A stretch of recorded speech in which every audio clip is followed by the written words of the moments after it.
se Ghana ni uye bibia na police for asote a mbeba beba bechew but omo no de ente saa wow ikrom ni ya de a mbeba be back no oh okay so that I say se bi kura na o che ne kura na no de ni kohyemu a de ni kohye prison kura na oba baka bibia oti bi obeba be hwehwe woku oye foreigner on na so pese odi boni a ovim ne mo timi ka cho so ye obekum sa akoko June July na ewu no June no atwam nti July na ewu no nti omo no omo wia ne ma no kogu ho na omo di ni kakra ka se weda no awon nti omo ntimi mpie rough okay nse bedodo na so nya adwuma okay nti ono no onya de odi begu de ma obedi a oyo okay se won tiska nkoto se oniska ono no oye munkom krum na wawula o shop bibia obehu bia no omo wia ko okay nti wawie ni nyina akiri no so no se twagya atom 2014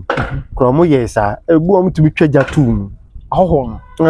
on se wo dwene kwa akiri but omo ndwene sa wow ana ebia o dwene ebia o maame no ebia o family mu ebe problem so what I say but omo ndwene sa akora o uye ni bibi ni bufu ya uru afia no akotwitu no de aba de bekum Zimbabwe ni bi so okay oyitire wo ne salon minim de South Africa ni no esiye okay oni ne ya kasakasa o kofie ba odi tu ba ya no de ball no mani wi de esiwo bibia na me wo na Pumalanga ho na say no on say no no plan say am de tie ebe hye amanfo kono ma hyew enti eno ne sa na o de hye okono twagya tumu a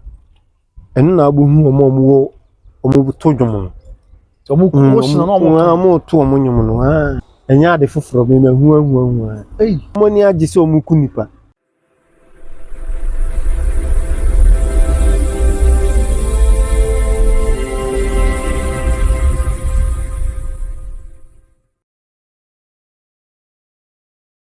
Busuan for me chachi obi am obi akwaba e de baba Grace TV so jidi se twede am point yanko pa do busuan obi am ye na ni maro se mo asi na wo twetwe mo e wo South Africa memo e bra yinu abe magan ni be friends e Bashir Ishak e odi finshi aduanan sebi it's alleged say South Africa for you to share so e wo no one storm o ye tailor ni e boni to ya asem we abe dicha ama no kwa nyamuma South Africa mampani ye so oba Ghana state visit Ghana ban say that won twentwen so omuntimi emane maye osisia now sense bi sesia na hu behia se but for cast bi da se bo chiche free so as be catch yourself then chema wu a e na chine abusua sabre nyame adom ye nia be ma like e wo hase ya ono de South Africa watena open sa na ma sisi eku ipa ye obi ni na da ni coach amansen ehu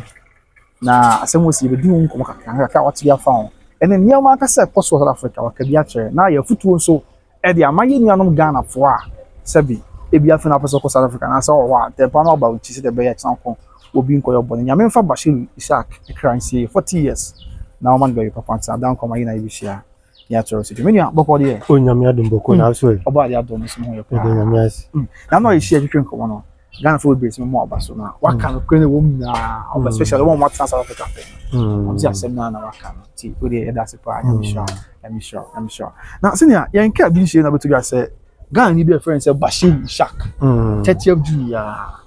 South Africa for be akoboro na shop tailor shop abuntu ya ama brand entity ya waye nyame dia the boss no I was say aban na South Africa chese we entisa na na robbery and one incident bi na and am so my brand ni nyame dia you know what tibi o tip prekopo what na South Africa pen say na hu see matipa okay mati na hona kasa no enye easy sa okay easy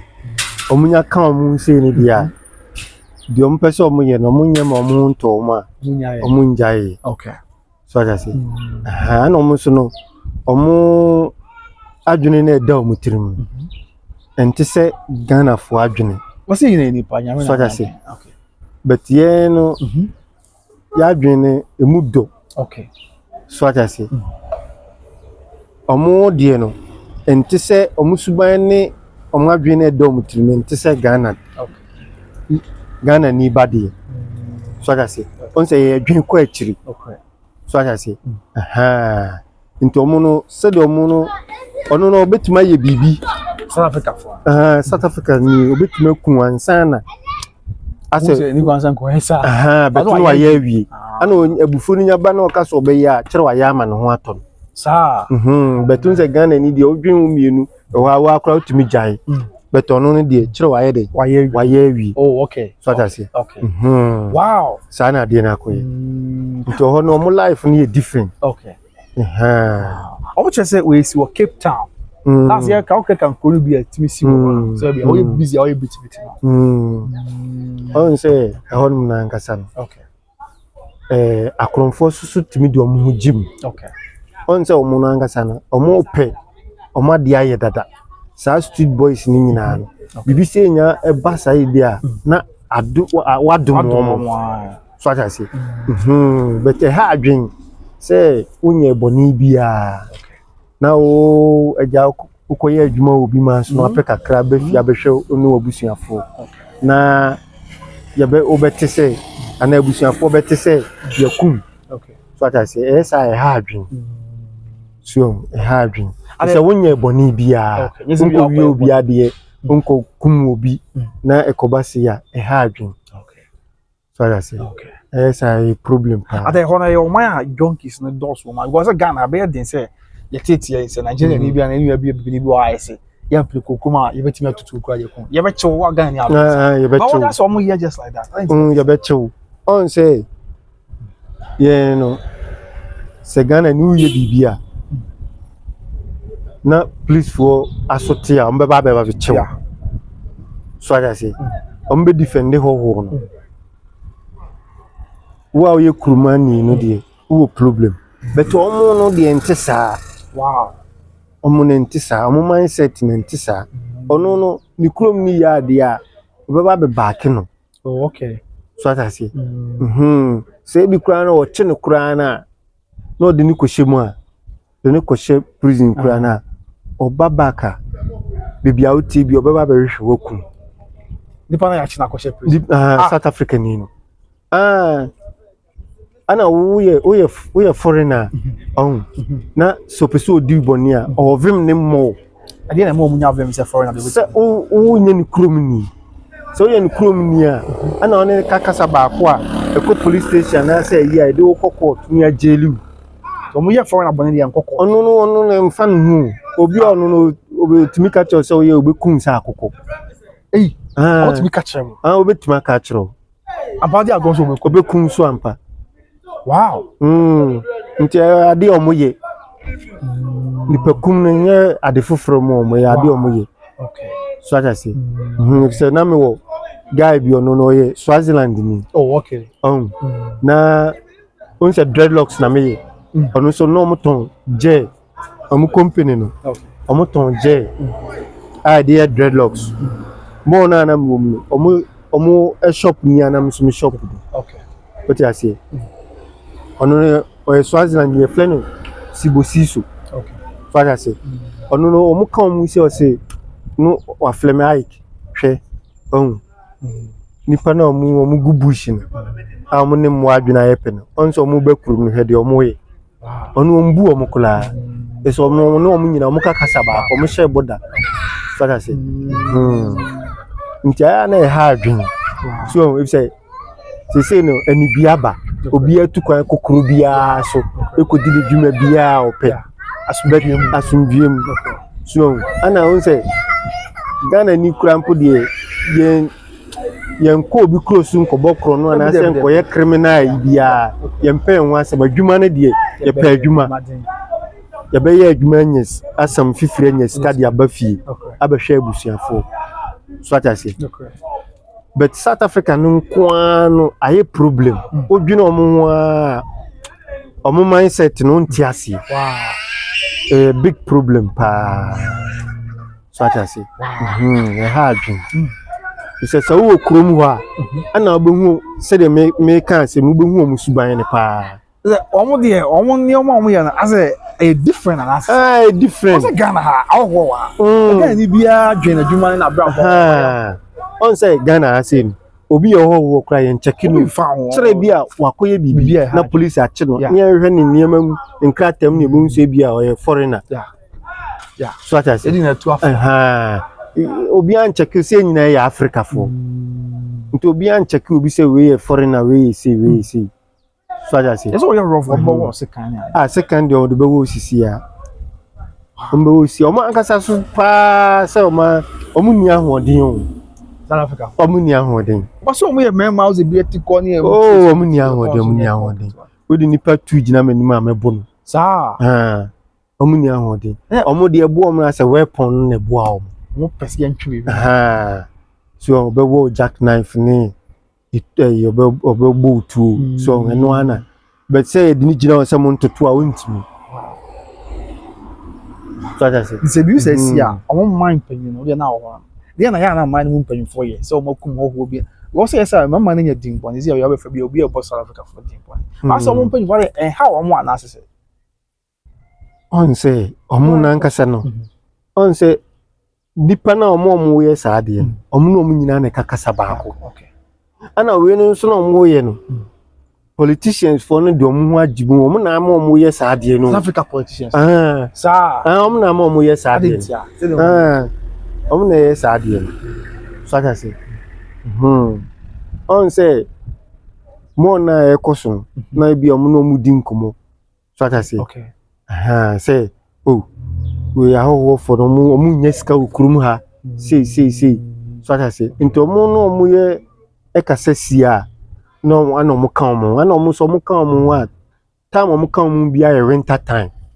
June July That's so chechim. Wo say na winter na mo ha jonsa. June July na ye winter no eno no omo ye den ewia niema ti we say no yo June July na ewu no June no atwam nti July na ewu no nti omo no omo wia niema no kogu ho na omo di ni kakra ka se weda no awon nti omo ntimi mpie rough Okay. nse bedodo na so nya adwuma Okay. nti ono no onya de odi begu de ma obedi a okay se won tiskan koto se oniska so ata se nti ono no oye munkom krum na wawula o shop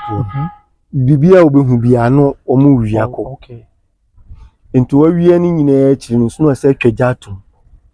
omo ye saa omo ya no asa show so omo doso se we befa na okofie na ohu se ebia de odi ba fie ni a na obusa na hefa no anso akyere no o kyere na oboba onso ba befa bi onso ba befa bi se no kura no adwena omo asa afa ne se omo de car tie e be hye okon no mo twaja atom omu se sa no omo promise omo ni time omo de be bobo ese omo wa no omo die and omo twaja no tuma and obewu wow say 2014 kromo yesa ebu omo tumi twaja tum no South Africa for no ade ho me ba o asa yo sorry for Christopher they almost let me for awon kwa sorry amo kwa sorry pa o tonuma more than say nyankopon fi soroba so enso de obaye no so enne ha adwen because say kwa sorry anka o mo bro bi ni ade ebe wo omo de omo nwen ho sa mo bro ndie eni what said the Ghana for wo mo bro okay so say bi amimi say semi beye bibia okay me adwene hu tu say bi ade na me beye no ada say dipa na me kun police sembebem dipa no ebiam ne no kokunu owu a so police for ba be chime on say wo dwene ko akiri but omo ndwene sa ana ebia o dwene ebia o maame no ebia o family mu ebe problem so ata say but omo ndwene sa akora o uye ni bibi ni bufu ya uru afia no akotwitu no de aba odi bekun I see say am say video ba kun kura me kan uye mi interview ba kun me kan Zimbabwe ni bi so okay oyi tiriwo ne salon minim de South Africa ni no esiye okay oni ne ya kasakasa o kofie ba odi tu ba ya no de ball no mani wi South Africa nko for two. Ewia kete. Oh. Omo argument na ewia ma. Ama oko. So oko fie no kofa etuo ba pese ba na de be born. Nti Ghana for na ye te ye ni say unse saloon de ni say Ghana for a. Nti te ye na ye ni hu se onye Ghana. So okay. And the see bibia na me wona Pumalanga ho na. Pumalanga. Oh, okay. Wow. So a hard dream. So until me no man san ko bi. Wo be o ya me dem nko bi. Wow. Kasa o ka say opo adwuma kwa na wo ba. I say some me say no. Me dura nwumla. On say ye adwuma yi. Enkankane Christmas time and I say Easter time no. Amanfo yi omuti nso occasion no ye more. So ntomu yi omutiti esa na opon anwumre. Obi a wa ye busy. Ye busy. Nti nipa no wo shop wa kire wa serve obi a wi ansa na wa yere wa kofi. Etimi mimi say no say edura anadwo sa na me ba fi a mo mi jack knife sheme ho. Second show. Mo second sheme ho. If say one protect won wa ye bekum kwa enko ba bia so. Wow. Now can ono no ku a ono nsuro bia wo sa ye ho no kura de ovem ne mo. So ntimi no ansa na ebia mimi hia wo no. So say ho no weather nti mi she jacket. Nti mimi hia no na my alert o mi jack knife no. Okay.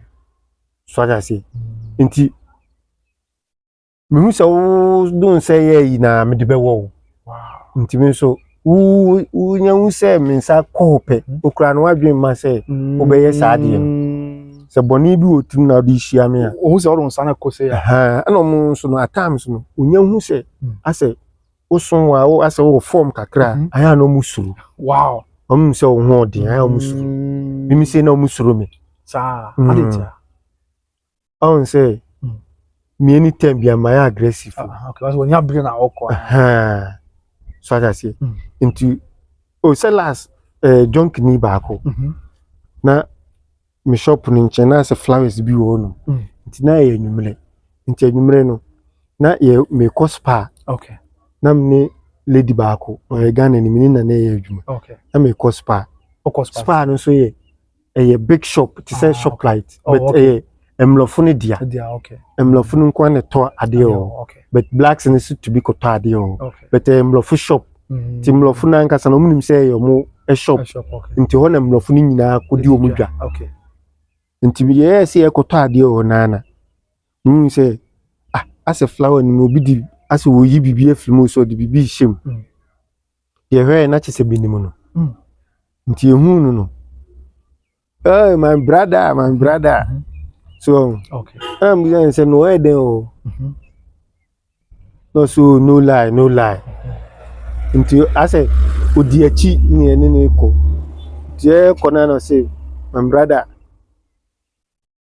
Oni din komo say, oh dear, so dear. Oh, uye ni papa. So I say, oh me ni papa. Okra on na ma we cool so umfo bia ho. So nti say no obi kura be kan wa ye ntwema no that's all my fans be fans be ye ntwema no so nti ye kona o ye ntoato na ana me nso no ye ka the whole Africa omu ye nipa omu sire sika chen the whole Africa. South Africa for sa sika sire sa wa dress pants no sire omu akromo no me ko ofufro ndie na o ye anu mama o sika. So obi obetuma ka che so the konum jot oba catch your plane on say Ghana say obi ntimi be ka say obi anu obi fi but onu no ka ni feeling chere o the konum jot na the amount nti achiri na me say na me ko me num jot then was the most then na me be ma sika ti edu me hu omu suban na afi me mu omu sika bi obe sere me 1000 times kura me mfa ma so odo sere ba akumienu na o de mana onim say de bia obenya bia ma no obo we town so ma baby obo de bia ofa de bia obe ba be gire on say obe maniska da wa maniska na ne buafu na ne buafu o de mana na se da kwa bibi ni obetumi sa na ju ohia obetuma wo sekan ah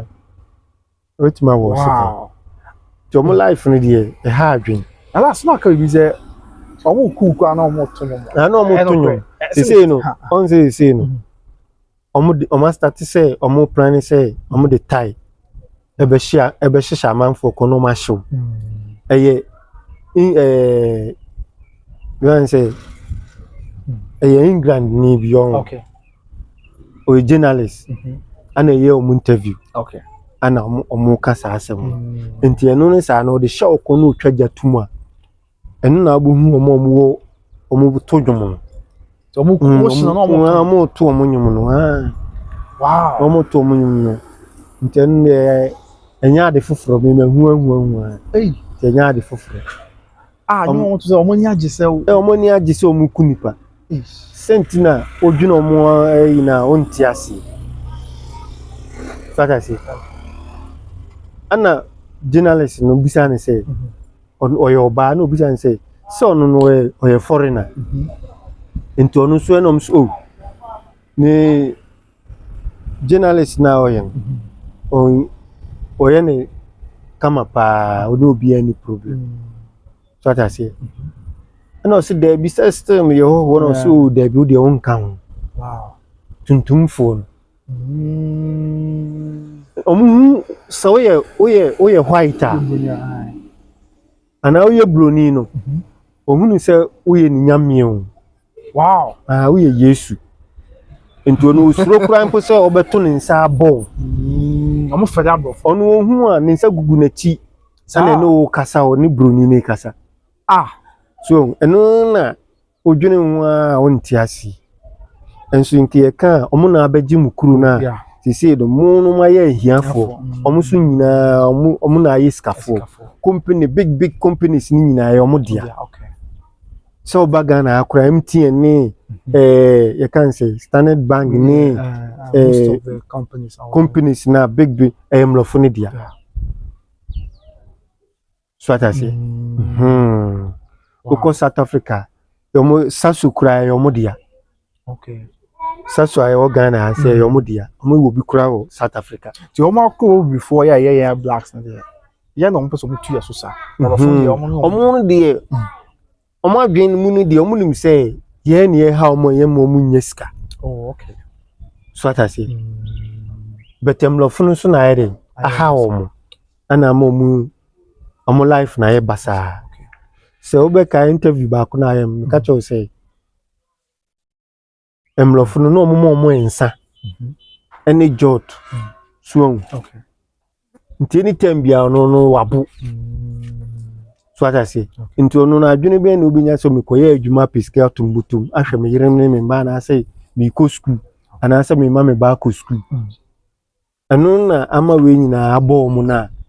ama ye ahofo ni uko meki wo wa no mu say e bia oba yi na nu ya watoka odem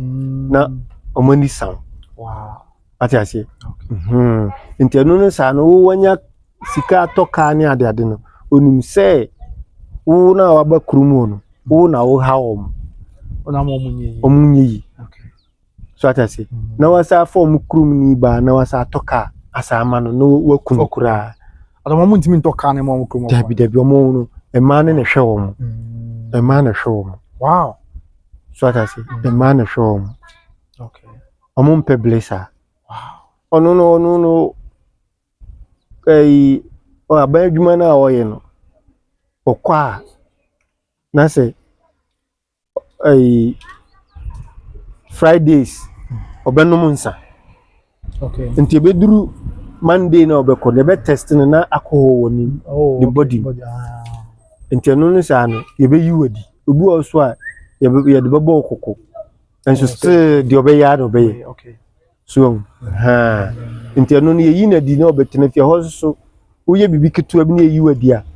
enya de obenya adwuma foforo bi aye dia sa kubo ona koyes America ade ye yiwadi a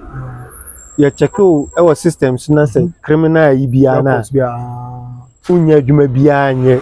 onso omadwuma ni nyina ye aban adwuma okay so ana obenya ye ona omo ankasa so ntimi kreti adwuma say ye ahowofo no okay yakọ kreti adwuma ye do video bi ba bonti ana krobofo na bi so say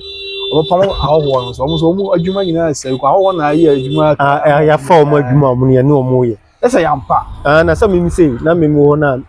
mo ni misali o se na me ne South Africa fo na ye adwuma oh okay na mo nipa be 4 no mo ye adwuma am no mo ye adwuma mo ye South Africa fo wow in the long run mami en sabe ma ba oh okay in the long run pam na free wa omo na be kwatia omo ana sentina ma ebi mu so hu se embo omo ebi so emma omo hwe omo yeah so okay se ahofo no mo pam omo kwa obi anu ho a obetima take over say o si ho anan na sa adwuma na omo gya na omo ye omo ntibi nke okay so as I say okay sa abusia safa na obekan ho a awo somewhere si South Africa Ghana ni abranch friends Bashir Ishaq I told you say obi share biana I told you say South Africa for bi akoto ahye so one shop ekoni ya ebra 30th June deadline on the man say obi a foreigner bi influence our month ase esi ya omo ye demonstration and omo come ye na ye ne ka say sidi ye ne we kan na twetwe nkomo pen o South Africa mem what na wa ya sa ye ma akoso na na ni coach amansa obi and o cheche die nti etesa ene niema omo ye oni omo suban yan ka say be ya edi betu yan fo di be sina yo Ghana fo ni bi da so ho bebli o meni bi akasa omo bebi amemi wonu Pumalanga ho no de omo fa bi omo nyesa ngan say we kan wa 3 times ho de omo nyesa so what I say okay meni bi kasa omo so omo ye okay ho de omo ye omo adwuma all right so what I say okay o de ku ni yesi Cape Town ho baby Cape Town so ha adwen say busuafo beti say yakun so ha adwen nti eja busuafo na eja ye be mo mo yako so say ha adwen na wonu say ne hu bi anya ma o ma fa mo ho ko say nka mo say obi ase na obi report say mo kum Ghana ni bi na de say nka mo be bo hu na ma mo ra ho kaka na say ne enjai na amenchero omunu omo ho da wow kire bia omo nkasa ekuru ni ase omo jindidi omo penasem oyo ase omo ye eye omo ade nyina ana bia obekasa ebe mo omo nyina ejai the say first in Mandela o kasa ya na obia etie di oka wow so I say kire omo nya bibisa nyesa mo ndi omo ye ne di omo nim se di omo ye na ye okay so I say de omo ye ne de ye police nchi obia ye be mo nsi atunu bet ye be jan okay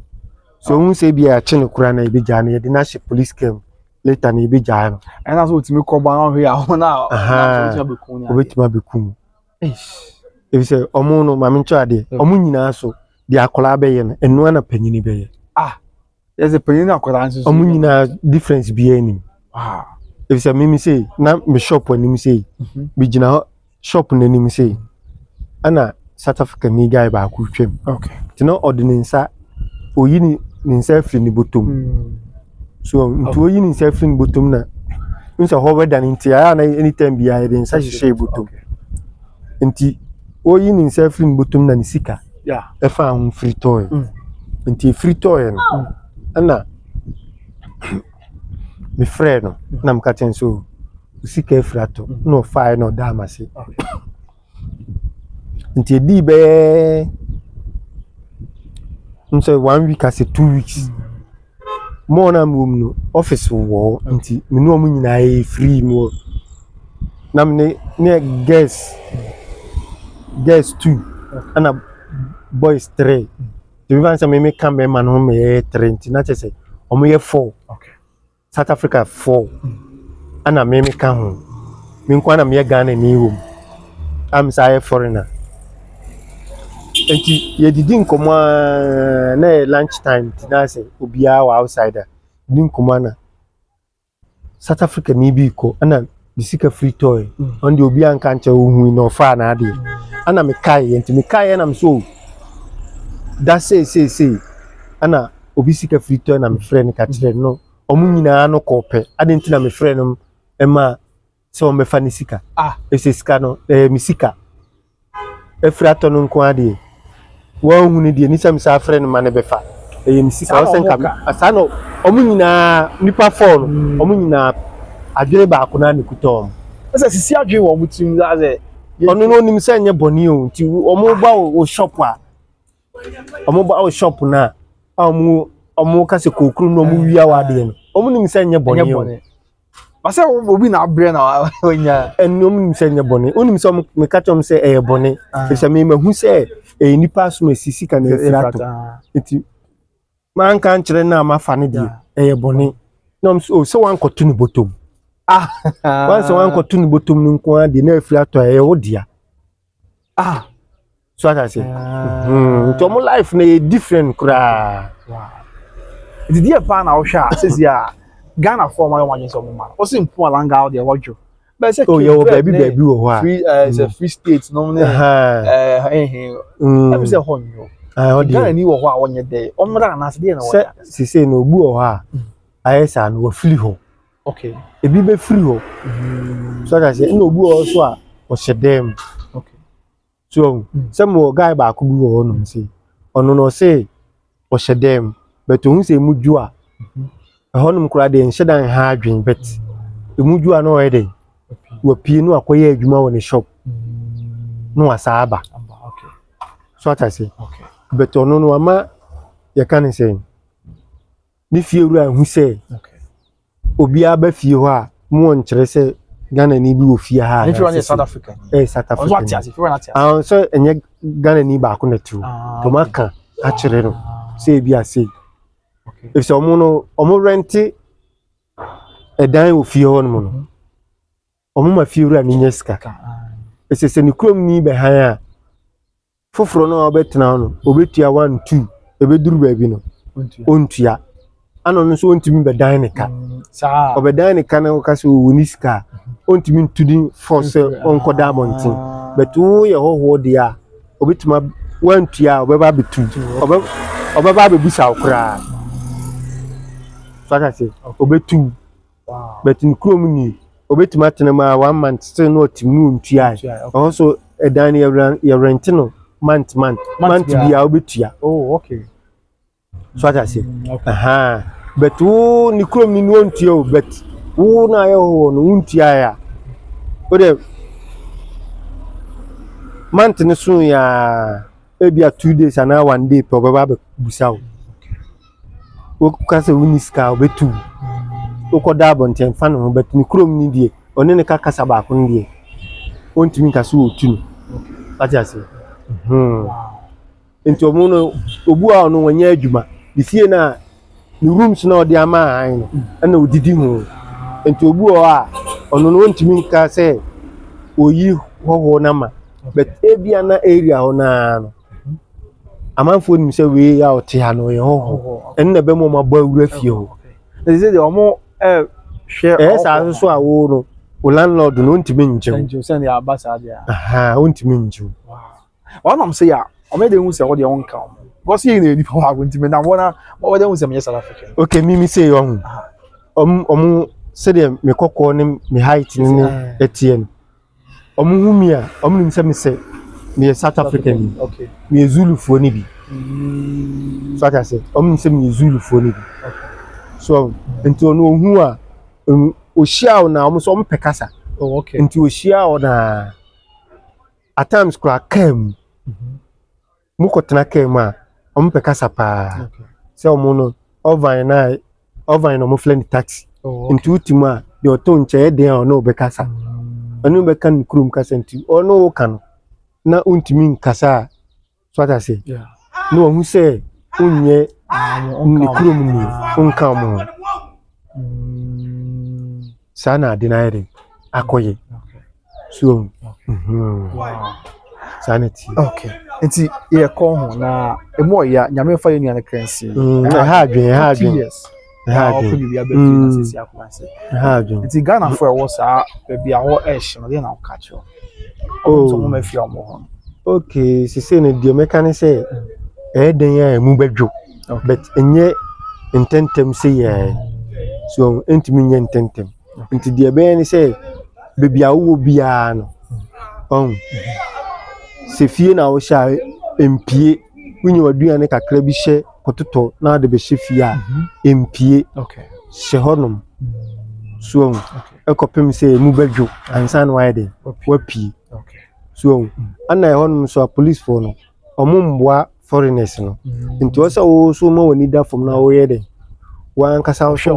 wo so yi say de be ya ho ma asem okay so what I say ha say ebusuafo so ewo Ghana no omo so muntimi nda so ha anytime bia so so ne ebusuafo kasa no muhu de ekoso so what I say wow wo so no nim say wo ska obetim dia twa ticket no na bibia wo na ho na emwa no twa ticket na bla okay na bla wo krum obo bi so ba wonya adwuma bi anya wa ha na sa amafo tai kasa ansem ebi ka mum be say me say na me ba no okay me first one is see na mo second one mama na ntumi na me bae okay say me ba no me nim enso maba me bae no say me yam adwuma ami adom nsakwa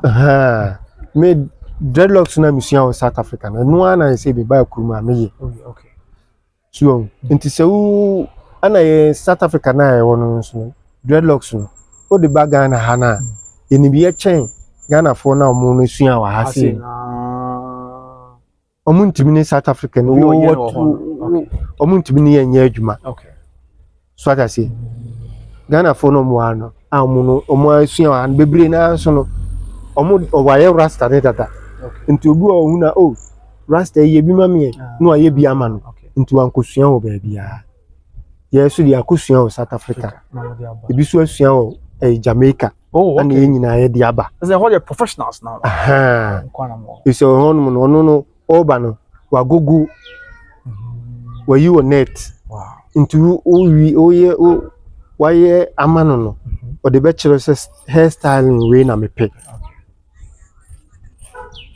so o de kire wa obeya amano but Ghana ha say no so obi ntimi mfa hairstyling enye de emechiro se we na mepe obu a otete ase ma wi a wawie onim style bia ha no konru na na omobo so me so no bebia mkosua ya no professional okay so what I say hairstyling bia nu a mintimi nyema okay wo de kirem se ya me ya ma we feel net to the tremia me yama hairstyling bien wa mintimi o ko wedding o baby chese e bia o ko ayi baby a o pese o ko bia party bia na baby a o ko bia hairstyling bia mitima yama no konru no mbo but ye no ye mbo konru kwa de enye hairstyling papa bia your hairstyling different bitima ye ana me oba me shopper okay me fan say Ghana say omo musua o Ghana he ya no say o abana o style amount konru no bebo amount na da foforo abesa aba no konru na no bebo amount untimi change style but me no oba me shopper so na me style ma we na say style we na me yema wa next time I obeba no oba style foforo no me yama me ye style foforo sa na amount minye one way style ana dreadlocks na ye no omo wa no osem omu ntimi mfa obi a ono no waba a wo ye ni tiama no ntimi mfa ne mfa ntete bia so I say also the mfa ntete im say e bia wo ya 1 month 2 weeks also you say efu a no abeye wa ma me ya o ma nya 2 month 3 month 4 month a unyi no de beba na say e betete we can church o nyina also me no oba me shop a me kirekirew me kirekirew ma unhu difference wo nti wo no wo ho a o ma utini mfusa so that say but obu a obu nso jani tina gusu 4 month 3 month obeba na afu na ebi tete so that say esa utiri nyina be say esa so ade oye no ana bre so esa so e be charge wo mo okay but say utaye no 1 month 2 weeks bia na eno no de bia utiri nyina hodin wo obi so mu twekura ente but uma otiri nwi no egu so cha ema otiri nwi na ewu otiri nwi no obi so mu twe a ebeti so ana semo na efu na hoden na edi free ase na eba no de efu ba no e wa hoden chen rasta na e wo so dada no entu bo nse baabi a eketoa baabi a ekese na asate betete no wow beta ha na omo mo sua ogana na omo nim sa de ni nyina ati ase sanity ina ye niema okosua obaye oso abamfa so o tu pon o ye adwuma ka bi nsuro se ena me ba me nya bibi nya o de hia ni se wono unim adwuma ana waba pe baabi ne bi wo adwuma ne ye adwuma wow so mimi say no ba me shopper enye sika na mimi jew no u nipa ba ko na waba na me ya ma no enye sika na hia mi okay me ye no professional amount me ye adwuma no professional enti se wo kwa anya wo kwa unti na me yo sa manfo be hu ebusa uti ye kamu wo ye no we ebia nipa asomasi so ata se edun na ma adwuma no ye den ekoso but nipa ne ba bebre na omo wo Ghana ase na ono no no adi tina na odi sua ye na odi abie ni shop ono no ene na wo aba no wo nipa na waba no sika na wo di afiri ho no nko ana wo hwehwe obu o a obu nse onye bida nti waba na obe start dreadlocks no foforo no obu nse obe start a ebia nipa na chance ebia pepenenketwa all starting no na watete nketwa eba na tiko no onim se na tiko no hu na tiko no atete na kese bebre eba me shop abehu enti a kire nso no wo be kase nipa no hu ono say ono aniti o dwalim ni ayi no bo sa haso zo kra na untimi place smart okay if say mimi say na o start ye man ne so ba me ho a me hu a me ka kire no say what na say obu also a won kan kire no kra no akra ka kire so ata say nti no sa no adwuma no de ye ni ye so ye ni ye na ma wadwuma na ye den akoso ama okay sa adwuma de ye ni ye na ma adwuma no akoso ama ne bo na adwuma no yinfa adwuma no sepe bukrum sepe okay market no opposite asiye da mo market no opposite asiye na container na mo orange ha the number so 0542 04 98 88 0542 04 98 88 okay your friend Ike ya no crepa ti abusia yan fa yenu number na de bia fa etire ye ho ne abia ne nto na mo na bibia nkoyi emfa ma de be pema se ne ma stress de yenu kan o ho nko a na se o hwe na ye ma ekwani nya abra oba nyame nti obenya bibia ya onsa beko a na se yekum yenu anom dia na ha adwen price obetumi akra ma obusuafo atwa tikta ma na so ma send this scam na aha scan e bi ni wa ya ombetumi so we no ba ukrum nti in nko a nti no na nhyeda eni soro sa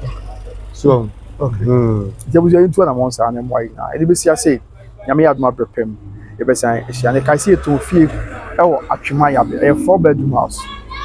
ba ko ye master bedroom and a 3 na aka a single room self contained so wo hweme na unya fie na opel kumasi ya atwema ya be no do free for like corner 10 minutes drive no do if a number no na free fie was say na kasa na bibia nkoi enfam abrepem ye be hia busia nyame nka yakra bye bye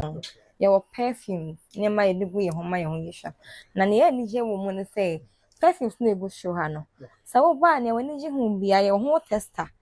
na wo ye showcase so wa he shum ye bia no binti ai ye ka tester na chere say nya sale na aba beto no unim de we a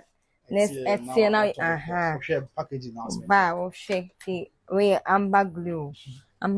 we wo ho ti wo hwe be fili ahwe ya ma unia na wo hwe na se wani je ho a na wafa ti ye niema ne de